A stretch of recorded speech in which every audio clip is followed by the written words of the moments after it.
नमस्कार दोस्तों, सतीश सर के वीडियोज में स्वागत है। आज हम एक खास वीडियो लेकर आए हैं जो कि हमारे जितने भी शिक्षक भाई बहन हैं उनको अभी एक काफ़ी परेशानी का सामना करना पड़ रहा है। क्योंकि बहुत सारे जो हमारे शिक्षक बंधु हैं वो विशिष्ट शिक्षक बन गए हैं और विशिष्ट शिक्षक के तहत उनको एनपीएस से आच्छादित होना है, लेकिन उनका जो पिछला कटौती होता था वो ईपीएफ में होता था। तो अब वो चाह रहा है कि हम पीएफ का पैसा जो है वो विड्रॉ कर लें। वैसे ऑप्शन तो है कि हम एनपीएस में भी उस पैसे को ट्रांसफ़र कर सकते हैं जब एनपीएस हमारा चालू हो जाएगा तो, लेकिन ना शिक्षक चाहते हैं कि उस पैसे को हम विड्रॉ कर लें।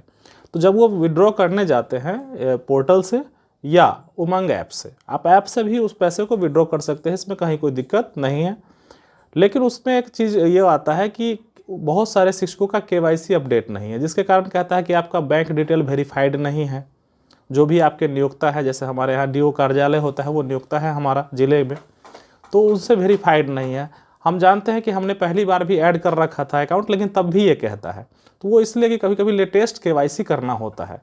तो वो केवाईसी प्रोसेस करने के बाद ही, उसके बाद जो हम विड्रॉल के लिए फॉर्म 31 आता है ईपीएफ का पैसा लेने के लिए, तो वो बस 2 मिनट का काम है। लेकिन जो पहला प्रोसेस है वो है केवाईसी। तो केवाईसी आप वो भी पैन से नहीं कीजिएगा, आप वो बैंक अकाउंट से कीजिएगा, ताकि वो नोडल के यहाँ आपका चला जाएगा वो मैसेज, और नोडल 3 से 10 दिन के अंदर आपका वो वेरीफाई कर देते हैं। और जैसे ही वो केवाईसी बैंक ऐड हुआ और उसके बाद जब आप पोर्टल पर बैठते हैं तो 2 मिनट का काम है, आप फॉर्म 31 आसानी से ये कर सकते हैं और विड्रॉल का पैसा आपको मुश्किल से सप्ताह दिन के अंदर आपको चला आता है आपके अकाउंट पर। तो केवाईसी कैसे करेंगे तो हम आपको अपने कंप्यूटर स्क्रीन पर लिए चलते हैं इसके बाद, और पूरा डिटेल वहीं से जानेंगे कि कैसे हम केवाईसी करें, ताकि हमको अगला जो स्टेप है फॉर्म 31 भरने का विड्रॉल के लिए पैसे का, वो आसानी से हमारा 2 मिनट में हो जाए। तो चलिए केवाईसी प्रोसेस इस वीडियो में देखते हैं, और अगले वीडियो में फिर हम देखेंगे विड्रॉल का प्रोसेस। तो चलिए अपने कंप्यूटर स्क्रीन पर आपको लिए चलते हैं। दोस्तों, सबसे पहले हम गूगल क्रोम को ओपन करेंगे और उसमें हम टाइप करेंगे यूएएन।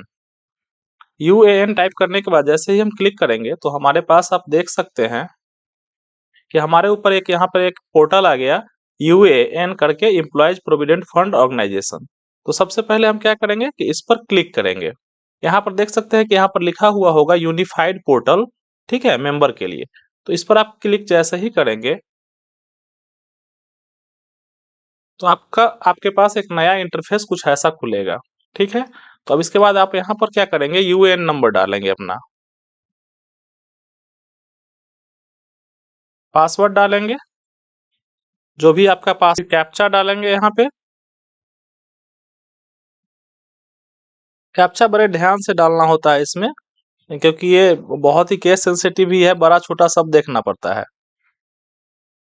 उसके बाद आपके पास एक ओटीपी जाएगा, जो भी आपका ईपीएफ में आपका जो भी मोबाइल नंबर रजिस्टर्ड है उस पर आपका एक ओटीपी जाएगा, आप उस ओटीपी को डालेंगे और फिर से एक कैप्चा डालना होगा आपको। आप देख पा रहे हैं कि यहाँ पर एक कैप्चा है, इसमें कैपिटल स्मॉल का ध्यान रखना होता है खास के। इसको डालने के बाद आप जैसे ही सबमिट करते हैं तो आपका ऐसा कुछ इंटरफेस खुल जाता है। आप ध्यान से देख लीजिए, ऐसा कुछ इंटरफेस खुलेगा। तो सबसे पहले आप मैनेज में जाएंगे, यहाँ पर ध्यान दीजिए दोस्तों, यहाँ पर उसके बाद इस पर क्लिक करने के बाद आपको केवाईसी यहाँ पर मिलेगा, केवाईसी। केवाईसी में यहाँ पर देखिए 3 ऑप्शन है आपके पास, बैंक है, पैन है और पासपोर्ट है। तो चूंकि आपको अकाउंट के कारण आपका क्या कर रहा है, वो आगे नहीं बढ़ने दे रहा है फॉर्म 31 में, तो आप बैंक से केवाईसी करेंगे, ठीक है। सबसे पहले यहाँ पर बैंक अकाउंट देंगे, फिर यहाँ पर उसको कंफर्म करेंगे, फिर आईएफएससी दीजिएगा यहाँ पे,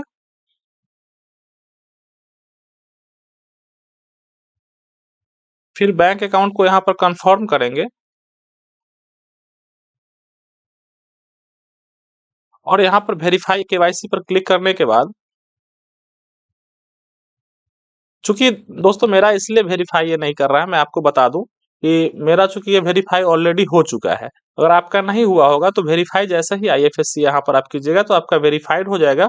उसके बाद इस पर क्लिक करने के बाद आप क्या कर सकते हैं, सेव कर सकते हैं, ठीक है। तो उसके बाद क्या होगा कि आपका जो है नियोक्ता के पास ऐसा डिटेल करके आपका नियोक्ता के पास चला जाएगा। और यहाँ पर जो मेरा ये अप्रूव दिखा रहा है, आप देख पा रहे होंगे कि यहाँ पर जो अप्रूव दिखा रहा है वहां पर आपका दिखाएगा कि pending for approval, pending for approval दिखाएगा। और वहां पर जाके, और जैसे ही ये चला जाएगा डीओ कार्यालय, और वहां से 3 दिन 4 दिन या लगभग 1 सप्ताह में क्या होता है, ये अप्रूव हो जाता है।